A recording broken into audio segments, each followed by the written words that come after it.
Taste the Daily. Jawahar Ali sir, வணக்கம். சொல்லுங்க sir.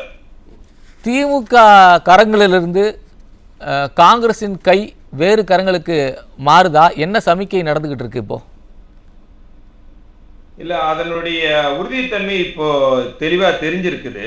இப்போ ஸ்டாலினே ஐவர் குழுன்ட்டு ஒரு சந்திப்பு ஒரு பக்கம் நடந்துகிட்டு இருக்குது. இப்போ இன்னொரு பக்கம் என்னன்னா, ராகுலுக்கு நெருக்கமானவர் தேர்தல் வியூக வகுப்பாளர், அவர் பேர் என்னன்னா பிரவீன் சக்கரவர்த்தி. அவர் ராகுலுடைய மறு உருவமாவே இருக்கக்கூடியவர். அவர் விஜயை சந்திக்கிறாங்க. ஏற்கனவே நடந்த சம்பவங்கள், கரூர் சம்பவத்திற்கு பிறகு கரூர் சம்பவத்தில் நடந்த பிரச்சனைகளை விஜய் கடுமையாக திமுக அரசாங்கமே திமுகவும் கடுமையாக விமர்சனம் செய்துகிட்டு இருந்தார்.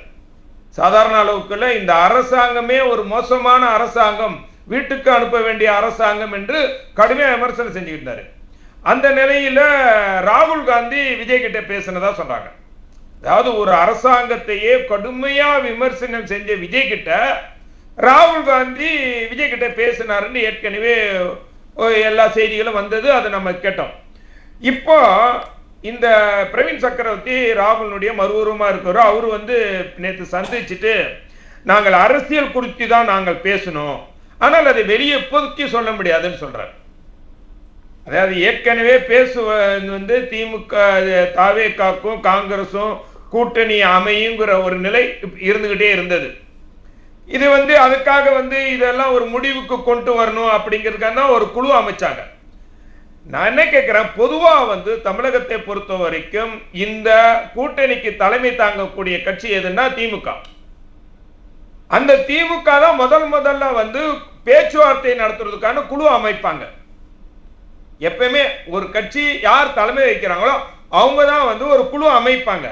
ஆனா இங்க உல்டா என்ன நடந்ததுன்னா, திமுக குழுவே அமைக்கல, பேச்சுவார்த்தைக்கு யாருமே கூப்பிடல, ஆனால் அவங்க ஒரு குழு அமைக்கிறாங்க காங்கிரஸ். இதுதான் ரொம்ப முக்கியமான விஷயம். அதுல அவங்க சொல்றாங்க, நாங்கள் அதாவது என்ன ஐவர் குழு என்ன சொல்றாங்க, கூட்டணி கட்சிகளுடன் பேச்சுவார்த்தை நடத்துவதற்கு அப்படிங்கிறாங்க. என்னது கூட்டணி கட்சிகளுடன்? அப்ப யார் யார் கூட்டணி கட்சிகள் அவங்க இன்னும் முடிவு பண்ணலன்னு தான் அர்த்தம். கூட்டணி திமுகவுடன் பேச்சுவார்த்தை நடத்துவதற்காக அவங்க சொல்லல, கூட்டணி கட்சிகளுடன் பேச்சுவார்த்தை நடத்த என்றால் இவர்கள் திமுக பேசுவாங்க, தாவேகா கூட பேசுவதற்கு தான் இந்த ஐவர் குழு என்று இருக்கு. இன்னும் சொல்ல போனா இந்த குழுல இருக்கக்கூடிய சக்கரவர்த்தியாக இருக்கட்டும், அதே போன்று கேசி வேணுகோபால் போன்றவர்கள் எல்லாம் திமுகவுக்கு எதிரான மனநிலையை இருக்கக்கூடியவர்கள். ஏனென்றால் கிரீஷ் ஜோடங்கர் வேணுகோபால் என்ன சார், கிரீஷ் ஜோடங்கர் புரியல சார், கிரீஷ் ஜோடங்கர் தலைமையிலான 5 பேர் குழு தானே சார் சொல்றீங்க? ஆமா ஆமா, 5 பேர் குழு. 5 பேர் குழுல இன்னொன்னு சொன்னப்பனா, இந்த ராகுலுக்கு நெருக்கமாக இருக்கக்கூடிய கேசி வேணுகோபால், அவர் தான் அகில இந்தியத்துக்கு பொதுச் செயலாளர் இருக்கக்கூடியவர். அவர் திமுகவுக்கு எதிரான மனநிலையில் இருக்கிறதுங்கிறது முன்னாடியே தெரியும். இன்னொரு அவருடைய கணக்கு என்னடா, கேரளாவிலையும் சட்டமன்ற தேர்தல் நடக்க போகுது. அப்போ விஜய்க்கு கேரளால அங்க ஒரு நல்ல பேர் இருக்கிற, ரசிகர் கூட்டம் அதிகமா இருக்குங்கிறது அவங்களுடைய எதிர்பார்ப்பு. அப்போ இவருடன் கூட்டணி சேர்ந்துட்டால் கேரளாவில் அவரை பயன்படுத்திக்கலாம். அவங்க 4 விதமான கணக்கு போடுறாங்க. ரெண்டாவது இங்க அவங்களுக்கு தெரியுது, ஏன்னா இங்க இந்த ஆட்சிக்கு எதிரான மனநிலை மக்கள் கிட்ட அதிகமா இருக்கு அப்படிங்கிறது தெரியும். இந்த ஆட்சி மீண்டும் ஆட்சிக்கு வர விடாது, ஏதாவது எந்த துறை மக்களாவது ஹாப்பியாவே இல்லைங்கிறது அவங்களுக்கு நல்லாவே தெரியுது. இந்த நிலையில தான் இப்படி ஒரு நிலைப்பாடு எடுக்கிறாங்க. அதாவது இன்னொன்னு என்ன சொல்றாங்க, திமுக அந்த ஐவர் குழியை திமுக கேட்டதுனாலதான் போட்டதாகவும் சொல்றாங்க. இதுல பல்வேறு சந்தேகங்கள் இருக்கு சார். அதாவது நான் என்ன கேட்கிறேன்னா, ஹலோ சொல்லுங்க சார். சார் சொல்லுவா, சொல்லுங்க சார், சொல்லுங்க சார், கேக்குது சார். இப்போ முதல்ல கூட்டணிக்கு தலைமை வைக்கக்கூடிய திமுக குழு அமைக்கல, இவர்கள் குழு அமைக்கிறாங்க. சொல்லுங்க சார், சொல்லுங்க. கட்சிகளுடன் கூட்டணி அமைக்கிறது சொல்றாங்க. இது என்னடா, இதுவரைக்கும் காங்கிரஸ் வரலாற்றில் முதலாக குழு அமைத்த வரலாறுகள் இதுவரைக்கும் இல்ல. எதுக்கு அவசரப்பட்டு குழு அமைக்கணும், இதுதான் கேள்வி. அதான் சார், இன்டாக்ட் கூட்டணின்னு சொன்னாங்களே, இது இன்டாக்ட் கூட்டணியா இல்ல நெருடல் கூட்டணியா சார்? இது இது குழப்பமான கூட்டணியா இப்ப இருக்குது. அவர்களுக்கு என்ன காங்கிரஸ் என்ன வெற்றி கூட்டணியில் பயணிக்கணும், இந்த மூன்றாவது சக்தியாக விஜயை அவங்க பாக்குறாங்க. அதாவது ஒரு ஸ்ட்ராங்கான பேஸ் இருக்கிற மாதிரி அவங்க நினைக்கிறாங்க. ரெண்டாவது வந்து கூட்டணியில அவங்களுக்கு வந்து ஒரு அதிகமான சீட்டு, போன முறை 25 சீட்டு கொடுத்தாங்கன்னா அதுலயும் ஈரோடு ஒரு தொகுதியை பிடுங்கிக்கிட்டாங்க. இப்ப அவர்கள் எதிர்பார்ப்பது கூட்டணியில் பங்கு என்பது பல்வேறு குரல்கள் அங்க இருக்குது. எடுத்துக்கிட்டீங்கன்னா நம்ம மாணிக் தாகூர், ஜோதிமணி, சிதம்பரத்தினுடைய மகன், இவர்கள் எல்லாம் இந்த கூட்டணியை விரும்பலங்கிறது. ராஜேஷ்குமார் அவர் தான் வந்து தமிழக சட்டமன்ற கட்சியினுடைய தலைவர். இவர்கள் எல்லாம் ராஜேஷ்குமார் கடைசி என்ன தெரியுமா சொன்னாரு, இந்த திமுக ஆட்சி வர்றதற்கே காங்கிரஸ் தான் காரணம். ஆனால் காமராஜருடைய படத்தை போடாம ஒரு விழாவில் அவர் நிகழ்ச்சியை நடத்துறாங்க, சைக்கிள் கொடுக்கக்கூடிய நிகழ்ச்சியை நடத்துறாங்க. இது வந்து அத்துமீறக்கூடிய செயல்களில் இந்த திமுக செயல்படுறாங்கன்னு சொல்லிருக்காங்க. இப்போ இவங்களுக்குள்ள ஒரு மிகப்பெரிய நெருடல், வெடிப்பு எல்லாமே உண்டாயிருக்கு. அது இன்னொன்னு என்னடா, அரசியல் கூட்டணி என்னைக்குமே வந்து அதாவது முற்றுப்புள்ளி வைக்கிறது இல்லை, அது முடிவு என்று நம்ம எதையுமே சொல்லிட முடியாது. இப்ப இருக்கக்கூடிய சூழ்நிலை என்னடா, நான் இந்த ஐவர் குழு எதுக்காக அமைச்சாங்கன்னு நான் கேள்வியை கேட்க விரும்புறேன். என்னடா, இந்த ஐவர் குழு கூட்டணியில் பேசுவது, கூட்டணியில் இணைவதற்கா சீட் ஷேரிங் பேசுறதுக்காக தான் கேட்கிறேன். அப்ப சீட் ஷேரிங் பேசுறதா இருந்தா திமுக சைடுல எந்த குழுவும் அமைக்காம இப்ப இவர்கள் குழு அமைச்சர்னால அதனால் என்ன பயன், அதனால் என்ன விபரீதம் ஏற்பட போகுது அப்படிங்கறதா என்னுடைய கேள்வி. இல்ல, இந்த 5 பேர் கொண்ட குழு வந்து முதலமைச்சரை சந்திச்ச போதே அவர் சொல்லியிருக்காரு, எங்க சைடுல நாங்க எதுவும் குழு அமைக்கல, அதனால இதை பத்தி இப்போதைக்கு பேச வேண்டிய அவசியம் ஏற்படலன்னு சொல்லியிருக்கிறாரு. இல்ல காங்கிரஸ் பேசுனதுக்கு அப்புறம் காங்கிரஸ் போயிட்டு வர்றோம்னு சொன்னது கூட காங்கிரஸ் போங்க பார்க்கலாம் சொன்னதான் கேள்வி திமுக. அதனால அவர்களுக்குள்ள என்னடா, பீகார்ல இவர்களுக்கு ஏற்பட்ட படுதோல்வி. இரண்டாவது என்னடா, திமுகவுக்கு பல்வேறு அரசியல் வியூகம் இருக்கும், அரசியல் தந்திரம் இருக்கும். இப்ப இவர்கள் கூட்டணியில் இருக்கிறதுனால பாரதிய ஜனதா கட்சி நம்ம நெருக்குது, உதயநிதி மீது வழக்கு, இன்னும் பலர் மீது வழக்குகள் எல்லாம் இருக்குது, இந்த 880 கோடி பல ஊழல் புகார் வழக்குகள் எல்லாம் இருக்கு. இதனால வந்து காங்கிரஸ் கூட்டணியிலிருந்து வந்துட்டோம்னா இந்த வழக்குகளை நம்ம சமாளிச்சுக்கலாம், பிஜேபி கிட்ட தப்பிச்சுக்கலாம் எண்ணமும் திமுக பக்கம் இருக்கு. அதனால இவர்கள் கூட்டணியில வெடிப்பாங்க. அங்க பக்கம் என்ன இருக்குன்னா, இந்த கூட்டணி ஜெயிக்காது, மக்களுடைய எதிர்ப்பை வாங்கியிருக்காங்க, அதனால தாவேக்காக்கு போலான்ட்டு அவங்களுக்கு ஒரு இருக்கு. என்னடா, அது இல்லாம கடந்த முறை திமுக போட்டிட்டது எவ்வளவுன்னா 188 தொகுதியில போட்டிட்டாங்க. ஆனால் அவர்களுடைய பேச்சு என்ன இருக்குன்னா, இந்த முறை 200 தொகுதிகளுக்கு மேல் போட்டியிட வேண்டும் என்ற ஒவ்வொரு கட்சிக்காரன்னு சொல்றதா பேச்சுகள் வருது. அப்போ ஏற்கனவே விடுதலை சிறுத்தைகள் இரட்டை இலக்கில கேட்கிறாங்க, காங்கிரஸ் 50 தொகுதி கேட்கிறாங்க, இன்னும் கூட்டணி கட்சிகள் எல்லாம் இரட்டை இலக்கில் கேட்கும் போது திமுக எத்தனை தொகுதியில போட்டியிடும் என்ற ஒரு கேள்விகள் தான் எழுது. அப்போ திமுக நினைக்கிறது காங்கிரஸால் பிரயோஜனம் இல்ல, ஏற்கனவே கூடா நட்பு என்று சொன்னவர் தான் கருணாநிதி அவர்கள், பிரயோஜனம் இல்லை. அதே மாதிரி காங்கிரஸ் என்ன நினைக்கினா, திமுகவால நமக்கு எந்த பிரயோஜனம் இல்ல, இவங்க அடிக்கிற கமிஷன்ல கூட நம்மளுக்கு கமிஷன் கொடுக்கறது இல்ல, இதவே பேசியிருக்காங்க, ஓப்பனாவே பேசியிருக்காங்க.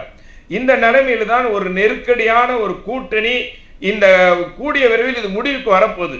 அது அதனுடைய முதல் துவக்கமாக நான் வந்து இவரு சந்திச்சிருக்காரு, சக்கரவர்த்தி அவர்கள் வந்து விஜயை சந்திச்சு பேசியிருக்காரு. கூட்டணி பேச்சுவார்த்தை எல்லாம் வேகமா நடந்திருக்கிறதாக கேள்வி அங்க தாவேக்கானுடைய கட்சியில சேர்ந்த முக்கியமான நபர்கள் சொன்னதை வைத்து சொல்றேன். அதனால இந்த கூட்டணி தாவேக்கா காங்கிரஸ் கூட்டணி அமைப்பதற்கான எல்லா வேலைகளும் நடந்துகிட்டு இருக்கு. இன்னும் சொல்ல போனால் வரக்கூடிய தேர்தலில் இந்த திமுக படுதோல்வி அடையும் என்று தெரிஞ்சு விசிக இன்னும் கம்யூனிஸ்ட் சில கட்சிகளும் கூட்டணியில் மாறுவதற்கு இவர்கள் வந்து நிலைப்பாடு எடுத்திருக்காங்கன்ட்டு எல்லாமே தெரிஞ்சுக்கிட்டு இருக்கு. இதனுடைய வெளிப்பாடு தான் இப்ப ஆரம்ப கட்டமா போயிருக்கு சார். சார், இப்போ காங்கிரஸுக்கும் திமுக உண்மையிலேயே சீட் ஷேரிங் தான் பிரச்சனையா இல்ல வேற ஏதாவது பிரச்சனை இருக்கா சார்? இல்ல, சீட் ஷேரிங் ஒரு பிரச்சனையா இருந்தா கூட இப்ப காங்கிரஸ்க்கு வந்து என்னண்டா, இந்த கூட்டணி நாம எப்படியும் தோத்துருவோம் காங்கிரஸ்க்கு ஒரு உறுதியா இருக்கிறாங்க. ஏன்னா கடந்த 2001 தேர்தல் போல இது இருக்காது, இந்த அரசாங்கம் பெரிய திமுக காரன் வந்து பெரிய அளவுல கொள்ளை அடிக்கிறான், அது மக்களுக்கு தெளிவா தெரிஞ்சு போச்சு. இப்ப நாம மீண்டும் கூட்டணி வச்சா நாமளுக்கு கிடைச்ச சீட்டுகள்லாம் இப்ப கிடைக்காதுன்னு தெளிவாயிட்டு தான் அவர்கள் வந்து ஏன்னா அதிமுக கூட்டணி பக்கம் அவங்களால வர முடியாது. ஏன்னா ஏற்கனவே பாரதிய ஜனதா கட்சி தேசிய கட்சி ஒன்று அதிமுக கூட்டணியில் இருக்கு. அப்போ மூன்றாவது சக்தி எதுன்னு பாக்குறாங்க. அந்த சக்தி தாவேகா அப்படிங்கும் போது அந்த கூட்டணியில போறதுக்கு தான் அவங்க விரும்புறாங்க. சார் நான் ஒரே ஒரு கேள்வி கேட்கிறேன் சார். நீங்க ஒரு காங்கிரசும் திமுக கூட்டணியில் இந்த ஆட்சியை அமைச்சுக்கிட்டு கூட்டணியில் இருக்கக்கூடிய ஒரு நிலைப்பாட்டுல இருக்கும்போது நீங்கள் ராகுல் காந்தி எப்படி சார் விஜய் கிட்ட பேசலாம்? விஜய் கடுமையா விமர்சனம் செய்யறார் இந்த ஆட்சி மீது. ஒரு கூட்டணி கட்சியை சேர்ந்தவர் இன்னொருத்தர் இப்போ இதே வேற விசிகா கட்சியை சேர்ந்தவர் திருமாவளவன் விஜய் கிட்ட பேசுற என்ன ஆகும்?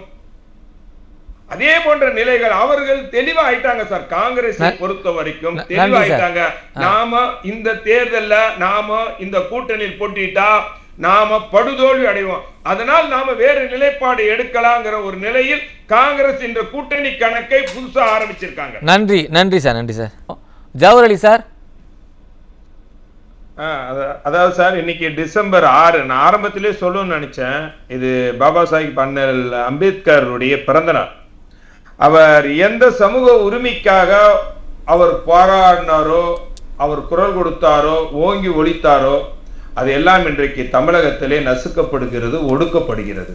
இது எல்லோருக்கும் தெரிஞ்ச விஷயம். அதனாலதான் எவ்வளவுக்கெவ்வளோ சப்பக்கட்டு கட்டினவர் கூட இன்றைக்கு இறுதி கட்டத்துல நீங்க இந்த அரசாங்கத்துக்கு எதிராக பேசுறாங்க. இன்னும் சொல்ல போனா அந்த ராம ரவிக்குமார் நண்பர் கூட சொன்னார். அவர் ராம ரவிக்குமார்ல சாரி இந்த விடுதலை சிறுத்தைகளுடைய ரவிக்குமார் எம்பி அவர் உதயசூரியன் சின்னத்திலே போட்டிட்டு வெற்றி பெற்றவர். அவரே இன்றைக்கு தலித்துக்களுக்கு எதிரான ஆட்சி தமிழகத்தில் நடக்குது, பட்டியலின சமூகத்தை சேர்ந்த பெண்கள் மானபங்கப்படுத்தப்படுகிறார்கள் இந்த தமிழகத்திலே என்று ஒரு உண்மையான குற்றச்சாட்டை பகிரங்கமாக சொன்னார். இதை விட என்ன இருக்கும்? அப்புறம் ரெண்டாவது நம்ம நண்பர்கிட்ட நான் கேட்கறது மீண்டும் மீண்டும் கேட்கறது, இந்த கூட்டணியில இன்டாக்ட் கூட்டணி அதெல்லாம் சொல்லிக்கிட்டு தான் கூட நாம சொல்றது ஒரு ஐவர் குழுவை பத்தி தான் பேசினார். அந்த ஐவர் குழுவை பற்றி விட்டுருவோம். அந்த ஐவர் குழு ஏன் அமைச்சாங்க, எதுக்காக அமைச்சாங்க, ஒரு கூட்டணி தலைமை வகிக்கக்கூடிய கட்சி அமைக்கிறதுக்கு முன்னாடி நீங்க அமைச்சீங்கன்னு பல்வேறு கேள்வி தானா. நேற்றைக்கு எதுக்கு பிரவன் சக்கரவர்த்தி விஜயை சந்திக்கணும்? அவர் என்ன சொல்றாரு? கர்டேசிக்காண்டி சந்திச்சோன்னாரு. என்ன கர்டேசி, என்ன அனுதாபத்துக்காண்டி? அவங்க தான் தெளிவா சொல்றாங்க, நாங்கள் அரசியல் பேசினோம். அவர் சொல்றாரு அரசியல் பேசினோம், எதிர்கால அரசியல் குறித்து விவாதித்தோம். இதுல வெட்ட வெளிச்சமாக இருக்கக்கூடிய விஷயத்துல இன்னும் மூடி வரைக்கணும். இரண்டாவது, திமுகவுடன் இருக்கக்கூடிய கூட்டணியை இதுவரைக்கும் காங்கிரஸ் மேலிட தலைமை உறுதிப்படுத்தல. இன்னும் சொல்ல போனால் அவர்கள் சொல்லக்கூடியதெல்லாம் 234 தொகுதிகளில் நாங்கள் வலுவாக இருக்கிறோம் சொல்றாங்க. இப்ப இந்த மாதிரி இன்னொன்னு நம்ம நண்பர் சொன்னாரு, அவர் சரியா தான் சொன்னாரு. அதாவது தமிழகத்துல ஒருவேளை தாவேகா கூட்டணி அமைந்து விட்டால் நிச்சயமாக தமிழகத்திலே காங்கிரஸ் உடையினாரு. அது உடையதோ இல்லையோ அது திமுக உடைச்சிருவாங்க. இப்படிதான் பல கடந்த கால வரலாறுகள் எல்லாம் எல்லா கட்சி, கம்யூனிஸ்டா இருக்கட்டும், முஸ்லீம் லீக்கா இருக்கட்டும், மதிமுகவா இருக்கட்டும், எல்லா கட்சிகளும் தனக்கு எதிராக ஒருத்தர் போயிட்டு அந்த கட்சியை உடைச்சிடுவாங்க. அதே நிலையில் தான் இன்றைக்கு காங்கிரசுக்கும் ஏற்படும் என்பது அது உறுதியாக இருக்குது. ஆகவே நான் என்ன சொல்றேன்னா, இவர்களுக்குள்ள நீங்க பெரிய குரல் இருந்திருக்கு காங்கிரஸ் கட்சிக்குள்ள. ராஜேஷ்குமார், திருச்சி வேலசாமி, நம்ம இன்னும் எம்பி அவங்க ஜோதிமணி, இவர்கள் எல்லாம் இந்த கூட்டணியே விரும்பல. அப்போ இந்த தேர்தல் காலத்தை அவங்களுக்கு என்ன நினைக்கிறாங்கன்னா, இந்த தேர்தலில் திமுக காங்கிரஸ் கூட்டணி அமைஞ்சிச்சுன்னா நமக்கு நிச்சயமாக தோத்து போயிடுவோங்கிற அவங்க உறுதியோடு தெரிஞ்சுதான் அவர்கள் வேற நிலையில காய் நகர்த்திக்கிட்டு இருக்காங்க. அது கூடிய வரவில்லை, இன்னும் 1 மாசம் இல்ல 1.5 மாசத்துக்குள்ள தெளிவான அந்த கூட்டணி தாவேகாவா காங்கிரஸ் தலைமையில ஒரு கூட்டணி அமையும். நன்றி சார், உங்க நிறைய கருத்தை எடுத்துக்கிறேன் சார். நன்றி சார். திமுக இன்னும் சொல்ல போனால் காங்கிரஸ் மட்டுமில்லை சார், திமுக இருக்கக்கூடிய இன்னும் பல கட்சிகள் உடைந்து வேறு நிலைக்கு வேறு கூட்டணிக்கு போவார்கள். நன்றி சார். திமுக பலமே கூட்டணி கட்சி. ஆனா அந்த கூட்டணி கட்சி இல்லாமல் பல தொகுதிகளில் திமுக டெபாசிட் போகும் அந்த நிலைமையில் தமிழக மக்கள் இருக்கிறாங்க. நன்றி சார். நன்றி சார்.